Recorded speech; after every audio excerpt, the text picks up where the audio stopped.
2023. Of course, we know 2024 it'll be bigger and better as we continue to grow this company.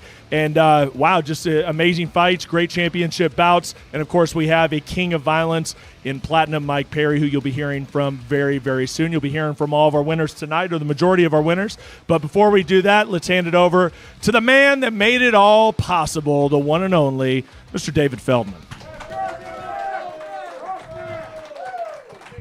Thank you, Cyrus. Thank you, guys. This is our last show of the year. And we went out. Listen, I'm so proud to be in a room of all you bad motherfuckers. You guys are fucking unbelievable. Really. Like, I love you guys, man. Like, there's some of you guys I don't like. Most of you guys I love. Like, I love you guys, man. You go out there, you bleed for me, you risk your fucking life for me and the fans.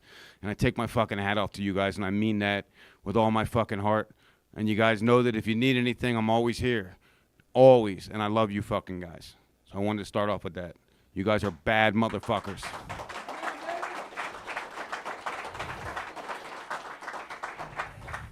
Record attendance tonight for us, 8,200 people in attendance. Highest attendance we've ever had. Most amount of people that ever watched our prelims. We were close to 4 million people that watched this thing live. Live. Prelims.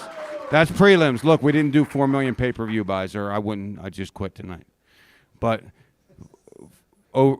worldwide, I'm told that we did about 18 million live views tonight worldwide. We were in 90-plus countries, and it was just an amazing fucking night for BKFC. It's an amazing night to be me and to have this unbelievable fucking team. No, really, man. You guys don't know what our team goes through. Like, we go through life and death for you guys. You don't see it. You're not supposed to see it. You're supposed to see this beautiful fucking product that you saw tonight. But we break our balls every day, and these guys live and die for this to make this thing happen. You just don't even know what we go through, and you're not supposed to. But I just thought I'd let you guys know a little bit. It's not as easy as it looks, and I appreciate all the fans. The fans are the best. We have the best fans, and I think every time that a new fan watches this thing live, they tell 10 people that they got to watch this. So it's a great experience for us, and I'm very, very happy to have an amazing fucking team and an amazing roster of fighters. Now, the fighter tonight. Kai Stewart, Howard Davis.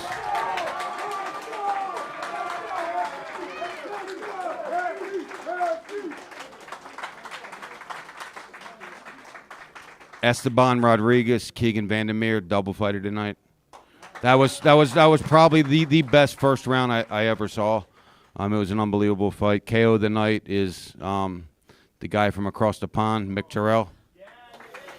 Won the championship and won KO of the night. I'm giving out. I'm not gonna announce them now. I don't do this when I do the small performance bonuses, but I'm gonna give out 12 additional performance bonuses tonight. Tonight was an incredible night for us, an incredible night for BKFC. And I told these guys beforehand, I said, what did I tell you guys? I didn't want you to do what? Fight your asses off. And you went out and fought your asses off, and now you're going to get paid for it. Anybody got any questions for me? Really quickly, just first show in Utah. I'm just curious of what you thought of starting business here and if you plan to continue to do business here in Utah. I love the move here. This is awesome here. I love Utah. The people here are fantastic. Our partners here, Bucked Up Energy, Mid 45, and a slew of other partners that we have. And I don't want to start naming the sponsors because I'm going to miss one and I'm going to get in a lot of trouble. But the two that are here from Salt Lake City were just phenomenal sponsors for us, phenomenal partners, helped us get this thing packed. The fans were phenomenal. The people were phenomenal. I can't wait to come back to Salt Lake. Jake Fenner with the Weekly Bust. It seems like every time we turn around, you guys are setting records. With the attention you guys are starting to garner, can we expect more cards like this on the regular?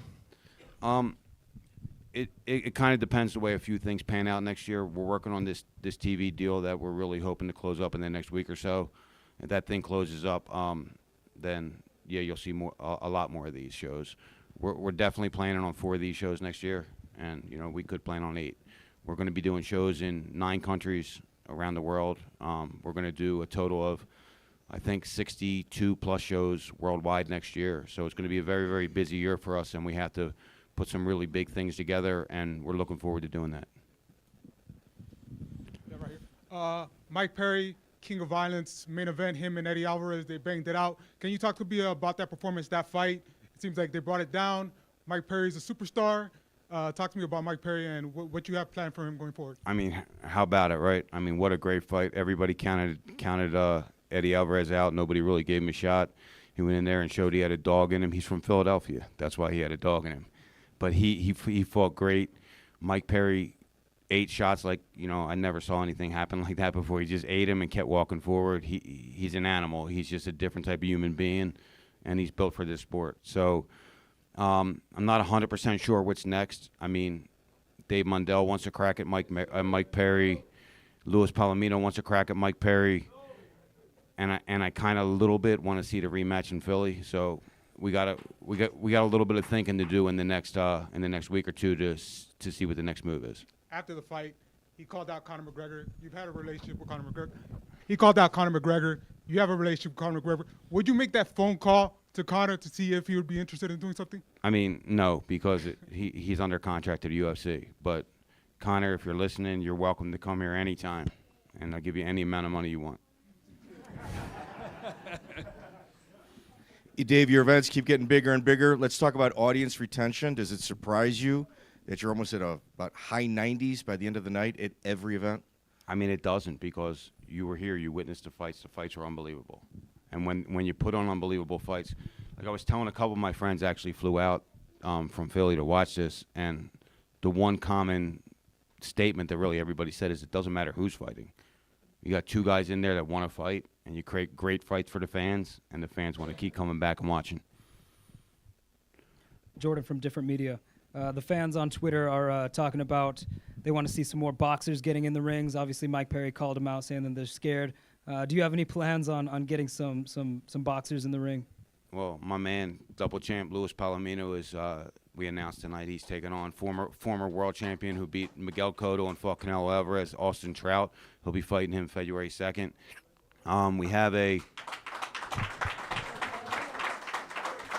We have another really good up and coming prospect, 39-0, Abel Mendoza, who's going to be signing with us soon. We have a lot of boxers that we're looking at. The thing is it's got to be the right boxer. It's not just a boxer. It's got to be a boxer fighter, because this is a fight. This is no joke. Like, a lot of these boxers that are slick boxers come over here, and it's not the same. Because when they get hit with a bare knuckle, it's not the bang you get hit and you see the white flash as much. It's the bang you get hit and you're like, that hurts, right? You guys know it, so it's a little different. So they have to get used to that. But yes, I think if we do a couple of these deals that we're working on, some very influential people were in the house tonight that were watching, and all I did is I said a prayer before I left, and I don't pray a lot, and I said a prayer before I left, and I said, keep all these guys safe, and please deliver me an exciting night. Please, God, deliver me an exciting night, and he delivered. So I'm pretty sure we're going to be able to lock those deals up, and what that means is a complete signing spree, and these fighters get paid better.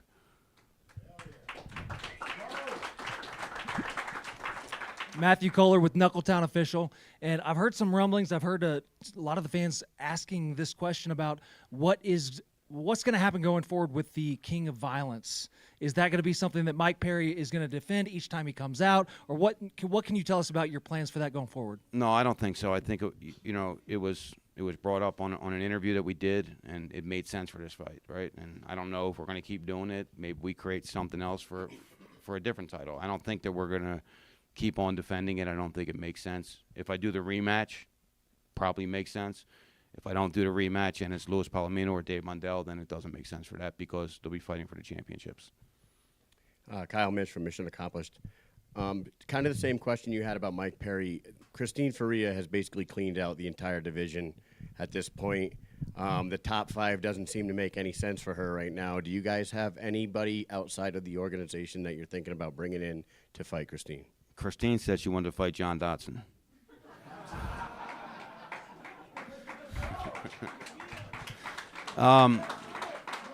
Listen, I mean, you line them up and she knocks them down. I mean, what can I say? It's not easy to get opponents for her. I do have I'm going to talk to her about moving up in weight and inviting some 135-pounders in and seeing what that looks like. I think she's going to be up for it. We're going to try for some big names. She mentioned some tonight.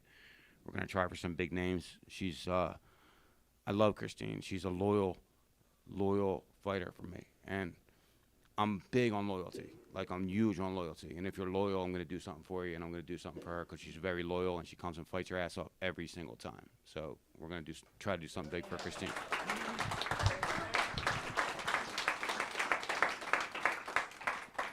The heavyweight division, when you got a healthy heavyweight division, the rest of the weight classes tend to thrive. Now you've got Mick Terrell, Arnold Adams tied at 1-1. It's your first belt going overseas to the United Kingdom. Do you see it running maybe a third fight over in the UK, or what's next for Mick? I can see possibly a third fight, but definitely not next. It's not a next fight. You know, Lorenzo Hunt really wants to move up the heavyweight division. Again, I talk about loyalty. He's been a loyal guy to me, and if that fight makes sense, I think that's something that we might look at doing. As you know, Lorenzo Hunt putting on a little bit more weight, not too much weight because you're looking a little beefy right now, but putting on a little bit more weight and taking on Mick Terrell overseas would probably be really great for me. Jake Fenner with the Weekly Bust. Drink some bucked up, dude. And I have. Straight up, Dave Mundell and Perry, both badass fighters. Who you got? I can't make a pick, man. I can't make a pick, honestly. But if I had to make a pick, I probably couldn't make a pick because they're two guys that can punch, that can eat punches and keep moving forward. So it would be hard for me to make a pick if I could make a pick, but I can't really make a pick anyway. But listen, I had a long talk with Dave Mundell, and we're going to start doing some things with Dave Mundell, and we're going to start creating a real good character with him and taking him out of his shell. People don't know as good as he fights, as tough as he is, and he's knocking people out. He's a really shy guy, and we're got to take that out and make him a little bit of a character. So, you know, people want to see him more, and we're going to do that. We're going to do that with a lot of fighters. We're bringing in some former WWE pro wrestlers in here just to do character development because I think that the only thing we're missing right now is a little bit of that. And we're going to do that, definitely. We're focusing on that in 2024. We're focusing on that. We're focusing on the reality show. We're focusing on a series we're doing with the tryouts and the prospect series for 2024. We have a lot of really good fighter development things going on in 2024. I think we have time for one more for David Feldman. Why not talk to the champ?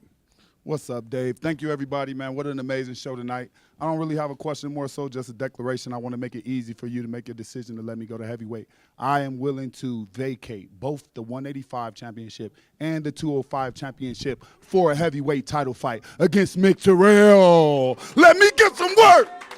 Let me get some work. I don't even want it no more. All I want is that belt.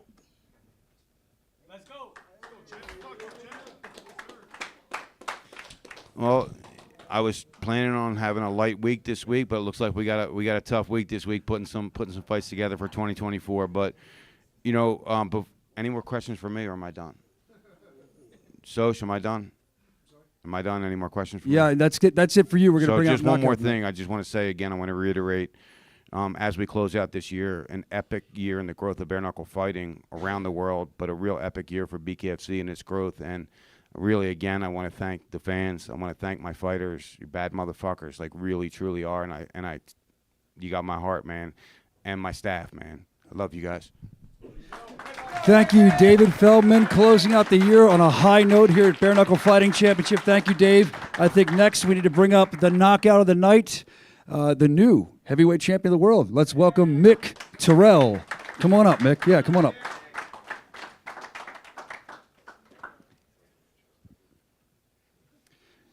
If you have a question for Mick Terrell, raise your hand. I'll come over and I will say your media outlet, say your name, and we'll get you a question. Here's one right over here. Mick, towards the end, right before the finish, the round prior, it looked like your face was coming apart. How concerned were you in between rounds that the doctor would have stopped it? I think when he first cut my eye, I could feel the blood pouring down. The cut man put some Vaseline in, which meant I couldn't see out my eye. And then I think Arnold burst my nose as well, so I couldn't breathe. But I was a little bit worried. I think I was 2 rounds down in the first 2, but I had a feeling Arnold might start tiring a little bit, so I just had to persevere and keep going. And just a lot of nose parries. I was that concentrated on Arnold's right hand, I forgot to look at the left one, and he kept punching us with it. Matthew Kohler, Knuckletown official. We had a brief conversation with you in the hallway at the hotel, and you talked about sort of your process, the process that you went through coming into the States, acclimating to the elevation, and also to the time change. So, how important was that to you? And was that different from the first fight? Well, obviously, when I train at home, I'd normally wake up at 5 a.m. and then go to the gym and train then. The week before the fight, I had to try and stop up till 4 in the morning, then go to the gym and train till 12 and go home. So, like, as I was normally getting up, I was staying awake. So it was hard, the first couple of days. I kept drifting off. I had to keep setting my alarm clock every half an hour. But that's the name of the game, innit? If you want to play the game, you've got to do the sacrifice. The acclimatization, the altitude, I wasn't expecting that. I thought it was a myth. And when I got in, I'd done some pads. I panicked.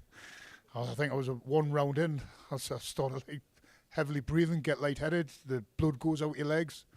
But I think after about 3 or 4 days, I started getting into it. But it's in the back of your mind, But it was something to think about. If anybody is fighting in altitude, definitely get some altitude training because it affects you.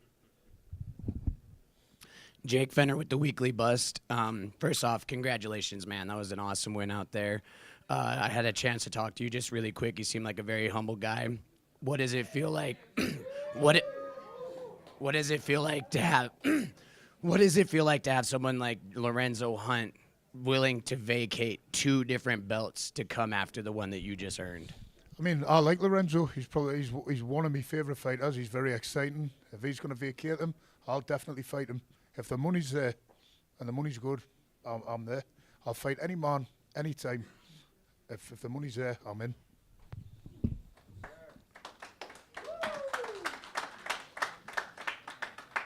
Hey, Mick, the round before you finished it, did you think that Arnold Adams was coming out of that corner? You had him very hurt at the end of that round, and he looked like he was ready to be done on the stool, but he got up and he turned around and he walked back out there. Did that shock you at all?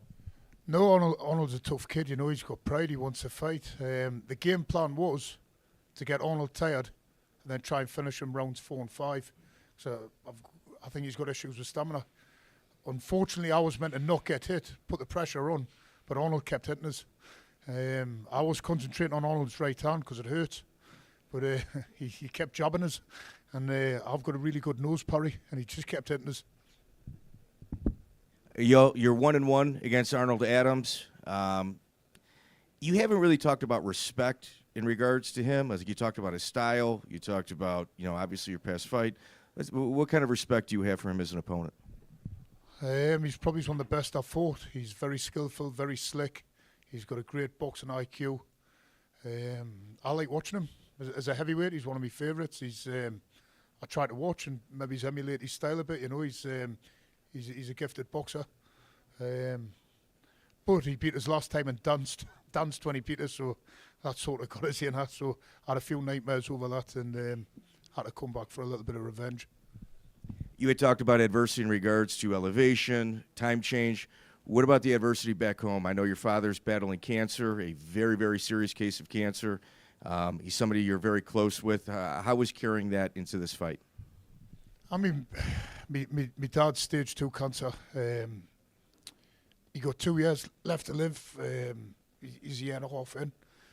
But he gets on, He's a man's man. He doesn't care. He laughs, jokes, carries on. I'm just glad I've done it for him, Mick, do you have anything to say to Lorenzo Hunt, who stood up there and called you out in front of everybody in this room? Lorenzo, come and get it, son. If you want it, I'll give you it. For those of you watching at home, Lorenzo just standing there and staring intensely at Mick. I think if he was a couple of inches bigger, I might be able to see him over the crowd. Like I said, you fought a real hard fight. it was nothing impressive, but you got the job done. You know what I mean? This guy, he had you. He was beating in that ass. But you figured it out, and applaud to you. But you have nothing for me. You have nothing for me. And so I think you're going to go back across the pond and not come back. So I'll probably be fighting for a vacated title. I don't see you coming back. But if you do, I'll beat you within an inch of your life. I'll definitely be coming back. If you're a few inches taller, I may be able to see you over the crowd. But if you get a box to stand on, I may be able to see you. All right, ladies and gentlemen, knockout of the night, Mick Terrell, congratulations. Congratulations on a big win, too. Your new heavyweight champion of the world here at Bare Knuckle Fighting Championship. Now we have 2 fights of the night to get to. I don't see them. I don't know if they're here. Keegan and Esteban, are you guys? Well, that's one of them. And then if not, I don't see them. Let's bring up the other fight of the night. I know Kai Stewart, hefty bag, the outcast, he's here. And apparently his opponent, H.D. Davis, is no longer reachable. He's not at the building, so we can't bring him up. But we have Kai Stewart here for questions. Kai, they always say it's not your belt until you defend it. I don't think you were getting a lot of respect from the press and public coming into here. What was your mindset? I got a wrestler mindset, man. Nothing can break me. Win, lose, or draw tonight, I would have left this building with a smile on my face because I worked my ass off, and you can't do more than what you've worked for. And, it was my time, and I'm really hoping everybody's starting to cross that bridge and, become fans. If not, keep doubting me. You're going to keep losing money. I was going to piggyback right off of that. You've been saying that you are the next big superstar in this sport. Everybody, 90% of the people in this room probably thought you were going to lose tonight, and that's pretty disrespectful to the person holding the belt. Are you the next big superstar? There's a lot of big superstars in this room right now. Are you the one? Yeah, at 23 years old, I'm like I said in the ring, man, we're climbing mountains up there in Montana, and yeah, I am the next big thing in whether it's BKFC, all combat sports. I will just keep climbing that mountain and keep proving the doubters wrong until I get to where I need to be. And I accept all challenges. Like, I just want to prove myself, man, and because I've proved it to myself in my work ethic. But I got to keep going until I got those followers and got that money in the bank account. Joe Hitman 187 Elmore has a question for Kai Stewart. Yeah, so they were mentioned a while ago you were one of the most unexpected victories on this card. What have you done to prepare for this card and being the champion with everything that was said about you? How did that fuel you to train? What did that make a difference in your fight? And what are you planning on doing next? Yeah, man, I needed a star like HD to push me to be the absolute best me that I could be, and I couldn't do that without my girlfriend Dakota Rhodes, my coach Dave Evans, Coach Sears Tiernan, and my sponsors Native Grown. Like, without them, like they all believed in me, I believed in me, and that's all you need. You don't need a whole room to believe in yourself.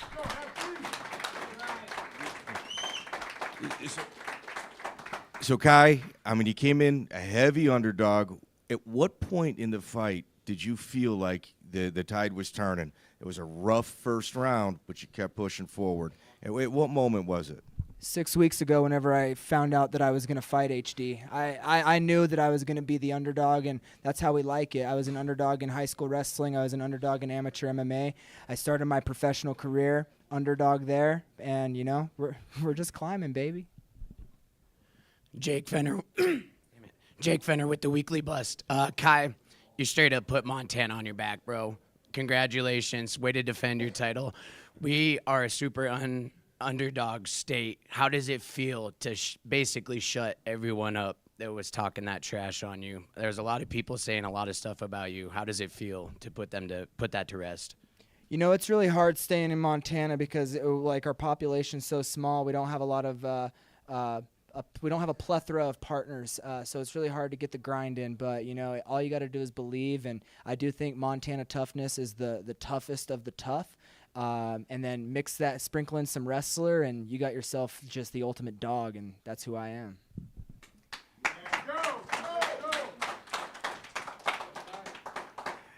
Kai, being from Montana, kind of piggybacking off of that, how does it feel to be one of the biggest names to ever come out of the state?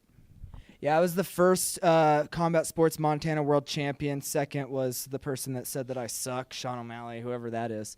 But hats off to like Montana putting us on the map, because we have 2 major combat sport world champions, and we have a lot to be proud of. And I think that there's going to be a lot more come from Montana. We just we got to find out who that's going to be.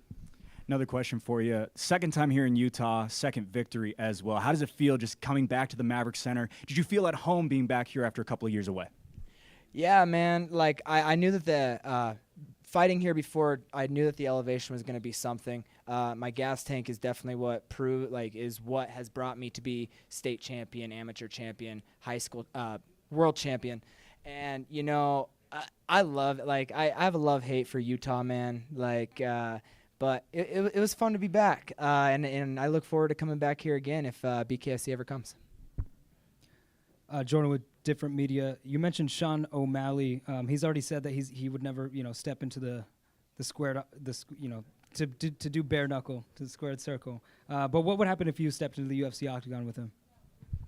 Man, my buddy Miles Mazurkiewicz, the videos on YouTube, you can just see what a wrestler did to Sean O'Malley.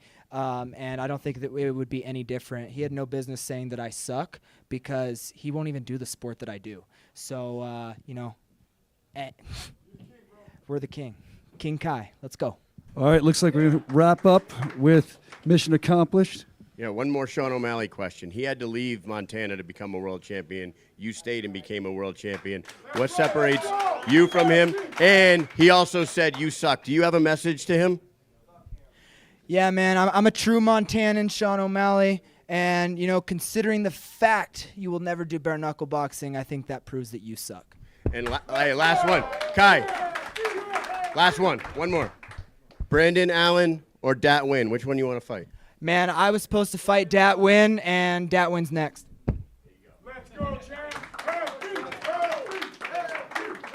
All right, ladies and gentlemen, congratulations to Kai Stewart retaining his BKFC world title. Now Eddie, the Underground King Alvarez, fought for the King of Violence title tonight. Didn't go his way, but what a hell of a fight. Give it up for Eddie, the Underground King Alvarez. What a fight, Eddie. Thank you for that fight. All right, if you have questions for Eddie, just raise your hand. The fans love Eddie here. If you have questions, please raise your hand, and I'll come right to you. Eddie, the first time you fought back in April, you said you loved this sport. You came out victorious over Chad Mendes. Tonight, it didn't go your way. Do you still feel the same way right now, and you want to stick around and keep doing this thing? I think bare knuckle is the fastest growing sport in the world, and it's going to be. I think we'll be number 2 very soon. And I love this. I do. I came out here, and I was my best self. My coaches loved what I was doing. I was on point. I was sharp. The lead up to this fight was really good. I was sparring heavyweights, doing well. Unfortunately, this sport is so volatile. You just don't know. You could have the cleanest fight, and I think my orbital smashed up, and that's it.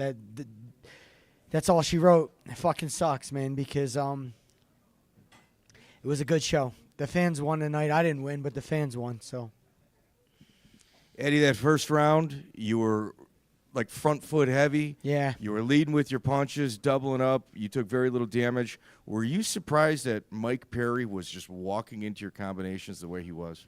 I was surprised at so in sparring, I land these shots on the bigger guys, and I don't know if I hurt him. I hurt my opponents pretty good, but with a bare fist, I thought for sure Mike would go down. He didn't. My hat's off to Mike Perry. The guy's a fucking battle axe. He can take a shot. He can keep plodding forward and give them. He reminds me of myself a lot. So I was fighting a little mirror of myself in there tonight, and Mike was the better man. And I take my wins. I'll take my losses the same way, with my head high. Keith the Rockstar Richardson, champion, has a question. Yeah, do you attribute a lot of your toughness to your wife? Because I sat next to her during your fight, and she scares the shit out of me. She started my belt telling me if I had a problem, she was going to kick my ass. Bro, I don't know how many promoters I had to apologize to about my wife. I met my wife when I was 15 years old. You guys are going to make me emotional. I have 4 children, and she My wife would pick me up from North Philly when I was no one, and people see her yelling in the crowd and say bad things to her, but the truth is, like, when I was nobody at 15 years old, she picked me up from a terrible place and believed in me. So when she yells, let her yell, guys. She cares, and I have 4 kids, so let her yell.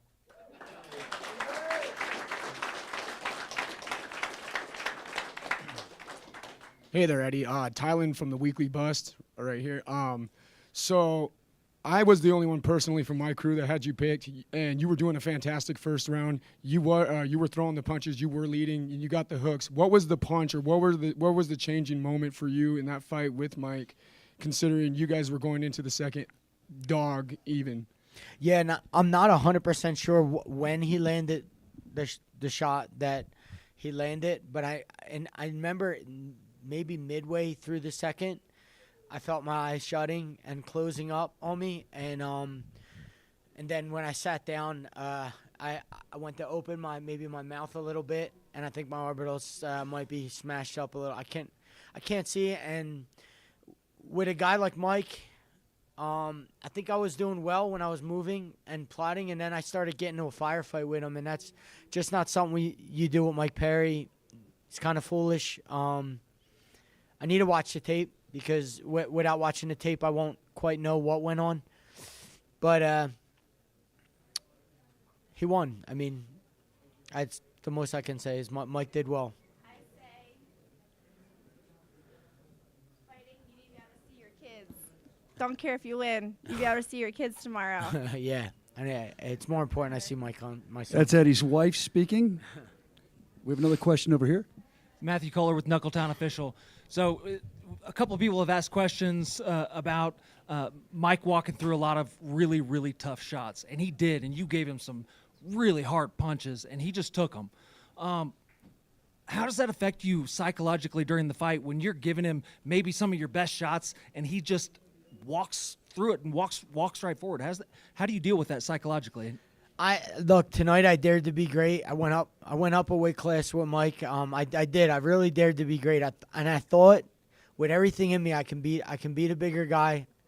Given my skill set, given his style, I'm not going back on anything. I thought I could beat Mike Perry tonight, bigger or not, and I didn't. I came up short. And hey, this fucking sport, bro. That's why I love it. I've been in it. I've been on the winning side long enough, and I've been on the losing side, and the only other seat in the house is to be in the stands, and I'd be damned to do that. So I love to be inside the cage, inside the ring. Eddie, we're over here. Eddie, over here, buddy. We got one more. One more. Earlier, David Feldman was up there, and he was asked about what's next for Perry, whether it be Mundell or Palomino. But he mentioned a rematch with you in Philly. Do you want that to be your next fight in this company? Oh, man. That'd be a beautiful motherfucking thing, I'll tell you that. Hey, one more time, Mikey, please give it to me. You come to North Philly, you do me that favor, big dog. A bonus question for you, Eddie, right here. Jordan, with different media, Eddie, huge fan. Thank you on the fight tonight. You did an amazing performance. You've been to the top of a lot of organizations. Can you talk to the kind of the difference or the nuance of this sport, and as well as the organization and the technicalities of the sport? I think the biggest difference in bare knuckle and MMA, boxing, kickboxing, I don't know if there's another sport that you're going to take damage and you're going to deal with adversity, and you got to be able to barrel through it. MMA, you can be the better ground guy, better wrestler. Boxing, you can be the better boxer and hang out outside. Bare knuckle, it's almost guaranteed you're going to take a lot of damage, and you got to have that kind of you got to accept that and come forward. This is not for the athletes. You can get away with being an athlete in MMA. You can get away with being an athlete in boxing. You need to be a fighter to be in bare knuckle. Ladies and gentlemen, Eddie, the Underground King Alvarez. Give it up for him. Thank you for that fight, Eddie. Thank you. We appreciate you, and we can't wait to see you back in the squared circle again. last but certainly not least, I want to bring up the man who will now be known as the King of Violence. Ladies and gentlemen, a round of applause for Platinum Mike Perry.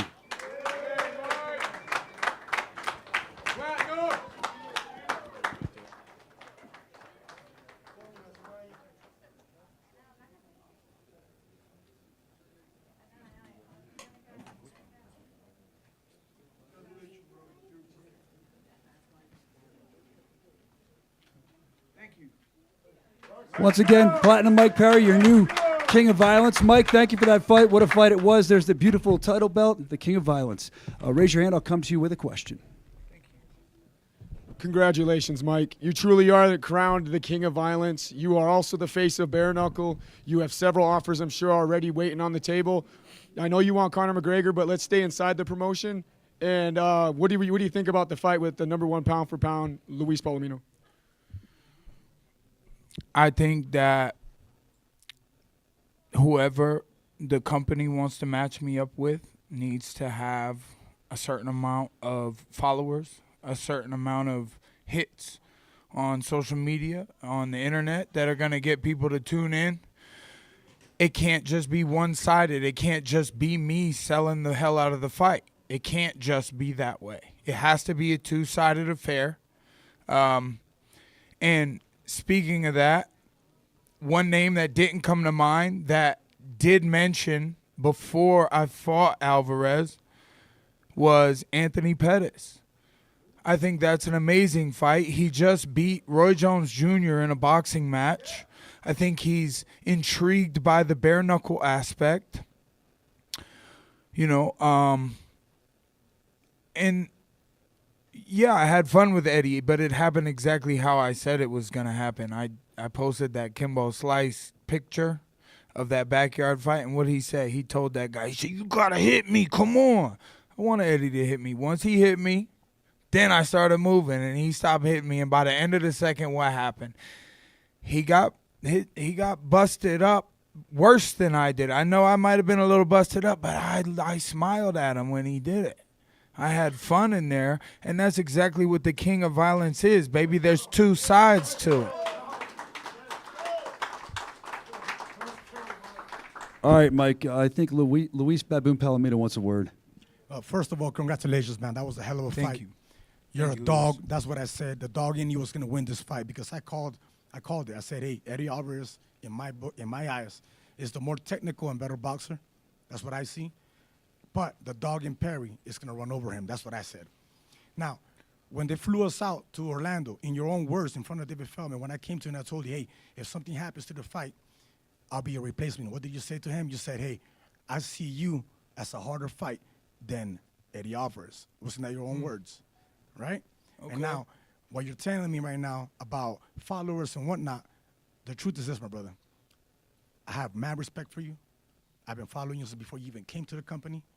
But in this company, there is only one two-way division, undefeated, 9-0, and the only #1 pound for pound of the organization. That's me, brother. You're in my house. And that belt, I have a spot specifically saved for that in my wall. With all due respect, I understand where you're coming from, but it sounds more like you're protecting yourself from facing the real bare knuckle fighter. But I'm in the position I'm in because I've been to places you guys have not.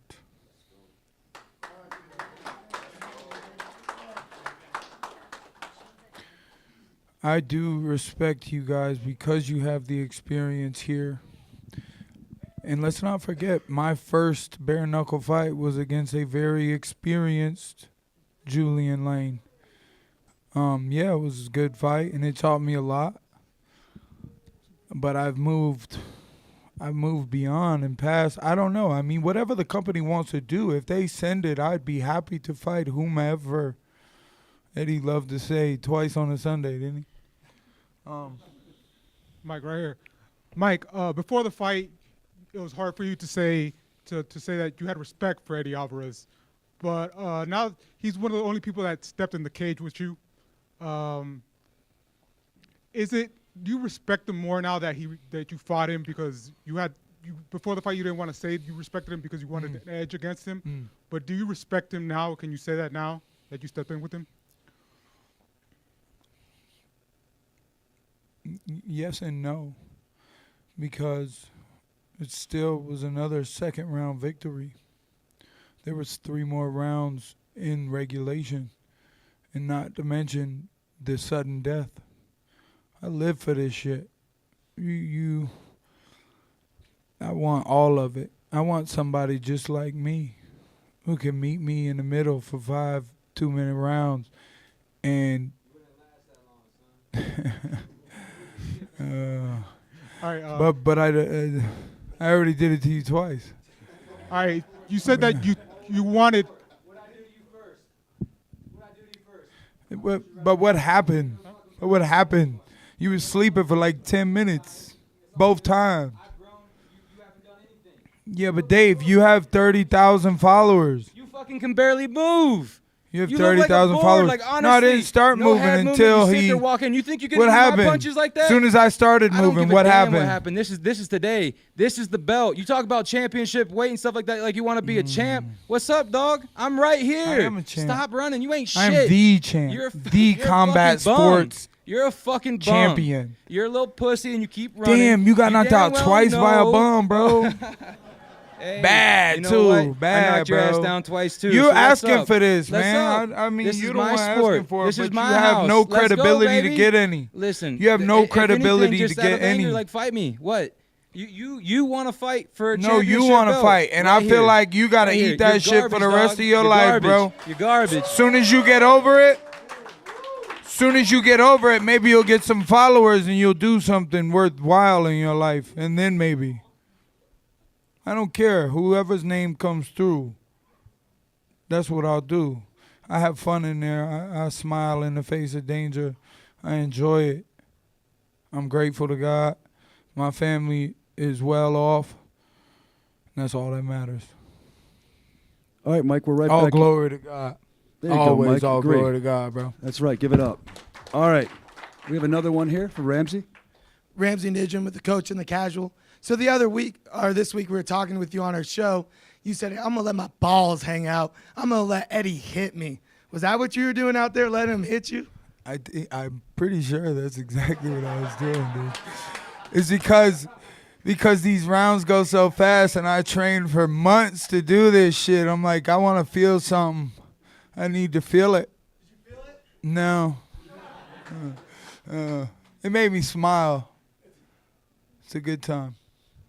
Hey, Mike, when Eddie was up here, he was asked about his wife and how important his family is to him. Nowadays, you seem like you have matured a lot as a person outside of the sport. In the sport, you're still kind of a wild man. But we know that your wife means a lot to you. You have a couple kids now. Can you speak to how much they mean to you and why you do this for them now? Man, having a family is the most amazing thing in the world.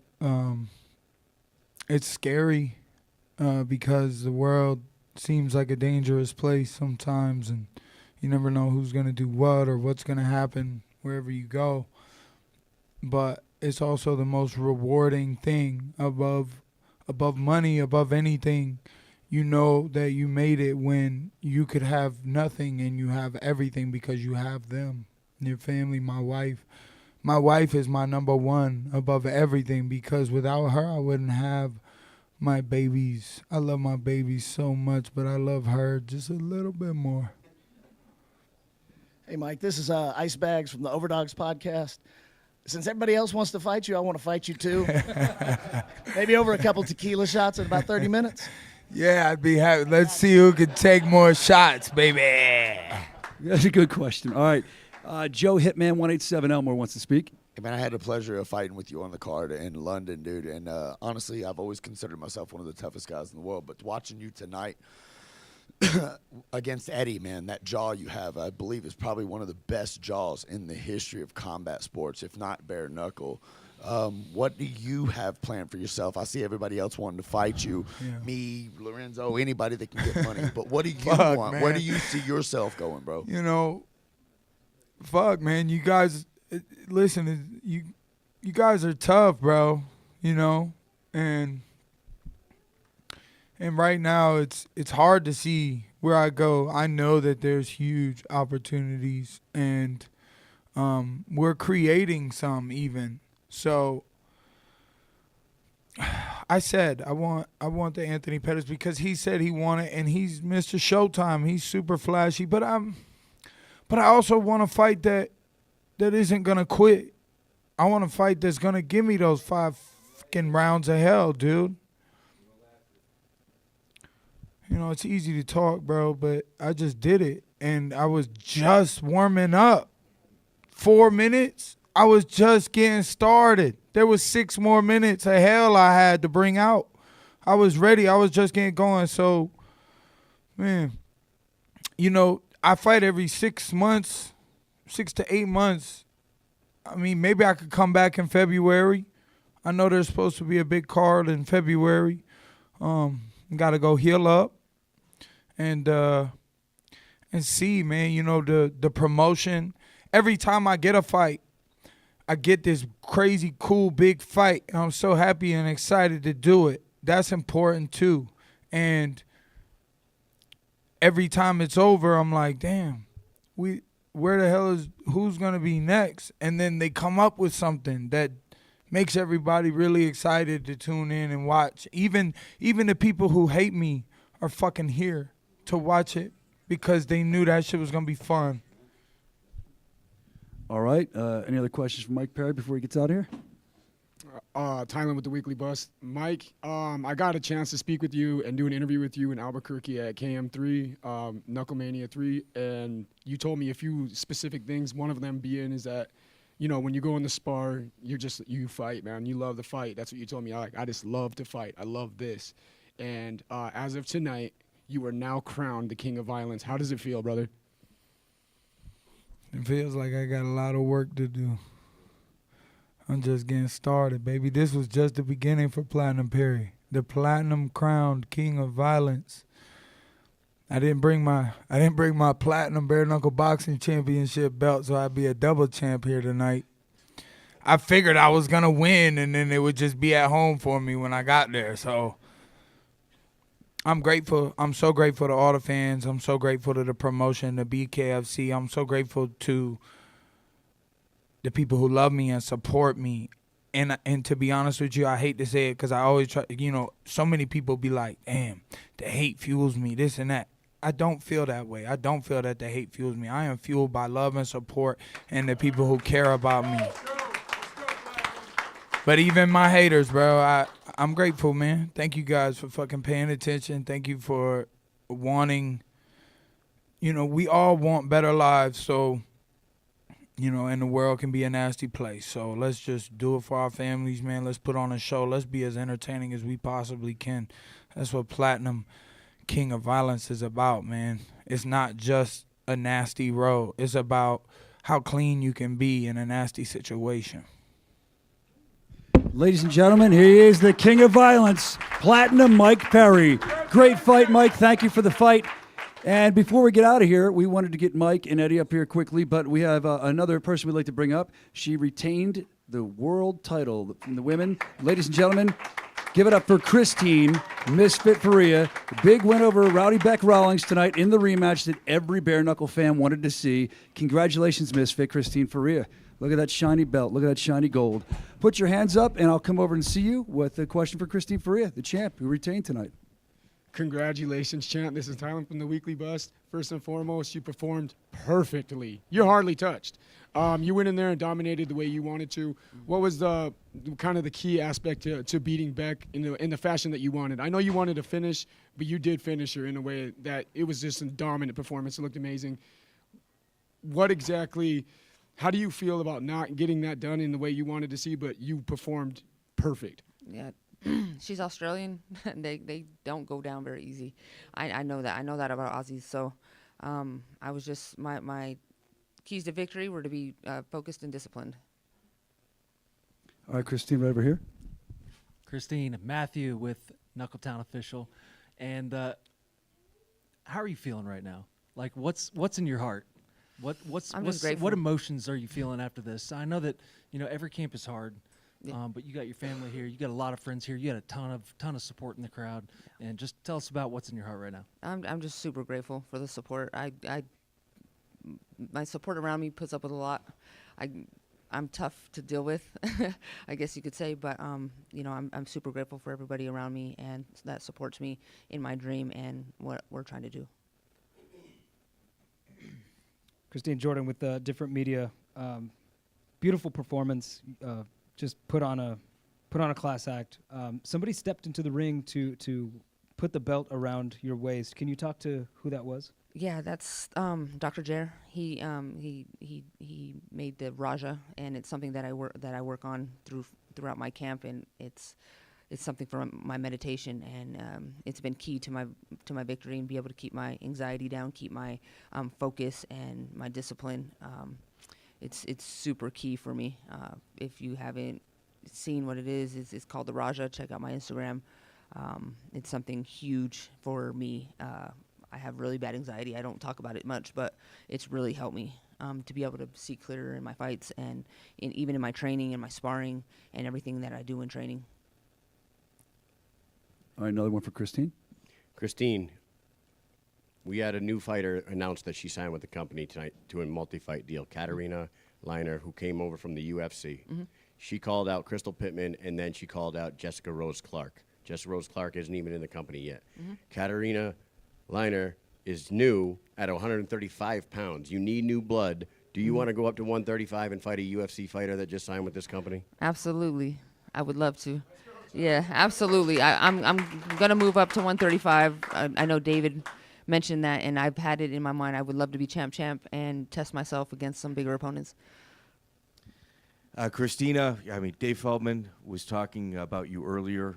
He got real emotional, talked about loyalty and who you were. What did that mean to you? Yeah, me and Dave been through some stuff, you know, since day one. I didn't know a lot about the business side. I'm just a pure fighter, you know. So I've learned a lot in this business with him coming up on the marketing side, on the business side. When you're a fighter, you just I go out there and fight, pay me, you know. But we don't understand that they need to bring in the numbers, and they need us to market ourselves as well. It's not just all on the company. So I've just learned a lot. We've learned a lot together, and he's he's helped me grow. He put me in a position to where all my sacrifices paid off, and I can die a champion, you know. So he gave me that platform, and it's super special to me. And I'll be loyal to BKFC for the rest of my career. I'll retire here. All right, we're talking to one of, if not the toughest women in the women's division. We got one of the toughest men in the men's division here to talk to her. Joe, Hitman 187 Elmore has a question. So my question to you is, me and you have been fighting together for a long time, and I've seen a lot of personal change in life. And as a person that has my wife and my family that supports me, I've noticed a big change in you. What does it mean for you to have your family and everybody there to support you now? And is that what's made a big difference in your career? Yeah, I didn't.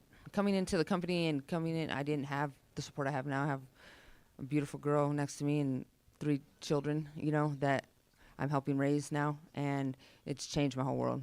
And I have a different perspective to life, to everything. So, I mean, it's super special. I'm lucky, very lucky. And I didn't know what love was before, you know, my girl now, and I didn't know how to be loved pretty much, you know. So I'm with a special person now and her children. All right, Christine, I think the last one for the Misfit for the Champ, this is a great way to end this for you. We were just talking about family with Hitman 187, Joe Elmore over there. Well, we have your daughter here. She'd like to ask you a question. What's up? What was the biggest difference from your first fight with her to your second fight? I was a lot more focused this fight. I was a lot more focused. I'm always focused, but I just think that I had a better team around me. I picked very I was very selective in my coaches and who I kept around me. And I believe it's actually my coaches that I chose this time. It's very important who you surround yourself with. Sometimes people sell themselves to be something that they aren't, and you don't find out until middle of a camp or until you get deep into something. So I'm just very grateful for my coaches, for everybody that supported me, my sponsors. Without you guys, I would not be able to do this. Ladies and gentlemen, retaining her world title, Christine Misfit Ferea, and it's got to feel good, the most dominant woman in the female division. And that looks like that is it. Thank you for tuning in to BKFC 56 tonight, live from Salt Lake City. It was an awesome night for us, the biggest crowd of all time. We're just happy you were able to join us as well. Until next time, keep updated at Bare Knuckle FC on all the social media and BKFC.com. We'll see you later from Salt Lake City.